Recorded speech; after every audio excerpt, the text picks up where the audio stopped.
നടപടിക്ക് ശേഷം SFIOയുടെ അന്വേഷണം കടക്കുന്നത് സംസ്ഥാന സർക്കാർ സ്ഥാപനമായ KSADCയിലേക്കാണ്. താമസിയാതെ തന്നെ എക്സാലോജിക്കിലേക്കും അന്വേഷണം എത്തുമെന്നാണ് പുറത്തുവരുന്ന വിവരങ്ങൾ.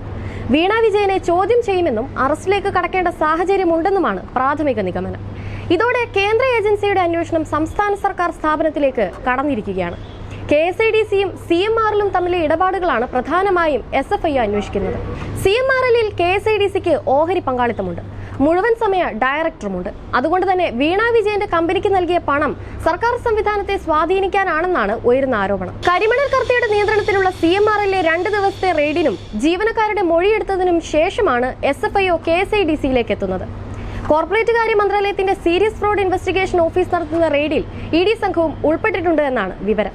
CMRL ഓഫീസിൽ നടത്തിയ സീരിയസ് ഫ്രോഡ് ഇൻവെസ്റ്റിഗേഷൻ ഓഫീസിന്റെ അന്വേഷണം കണ്ടെത്തിയത് നിർണായക തെളിവുകളാണ്. കരിമണൽ സംസ്കരണ കമ്പനിയായ CMRLന്റെ അറ്റാദായവും കമ്പനിയുടെ ആസ്തിയും തമ്മിൽ വലിയ അന്തരവും റെയ്ഡിൽ കണ്ടെത്തിയിരുന്നു.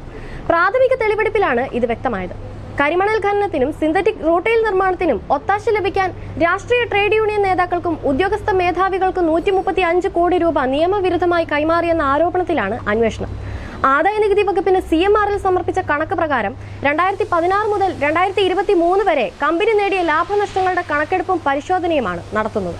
2023 മാർച്ച് 31 കമ്പനിയുടെ പ്രഖ്യാപിത അറ്റാദായം 73 കോടി രൂപ മാത്രമാണ്. എന്നാൽ ആദായനികുതി വകുപ്പിന്റെ പരിശോധനയിൽ കമ്പനിയുടെ യഥാർത്ഥ ലാഭം ഇതിലുമേറെയാണ്.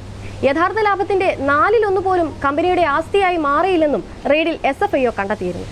ഈ പണം എന്ത് ചെയ്തു, ആർക്ക് നൽകിയെന്നാണ് SFIO കണ്ടെത്താൻ ശ്രമിക്കുന്നത്. ഇന്ത്യൻ കോർപ്പറേറ്റ് ലോ സർവീസിലെ ഉദ്യോഗസ്ഥരാണ് SFIO സംഘത്തിലുള്ളത്. എക്സാലോജിക് മാത്രമല്ല, CMRL നിന്ന് പണം വാങ്ങിയ വിവിധ രാഷ്ട്രീയ നേതാക്കളും ഉന്നത ഉദ്യോഗസ്ഥരുമെല്ലാം SFIO അന്വേഷണത്തിൽ ഉൾപ്പെടാൻ സാധ്യതയുണ്ട്.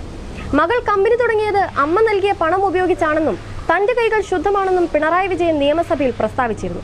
എന്നാൽ ആ പ്രസ്താവനയെല്ലാം വെള്ളത്തിൽ വരച്ച വര പോലെ മാഞ്ഞു പോകാനാണ് സാധ്യത കൂടുതലെന്നാണ് കഴിഞ്ഞ 2 ദിവസം കൊണ്ട് തന്നെയുള്ള SFIOയുടെ റെയ്ഡിലൂടെ വ്യക്തമാകുന്നത്.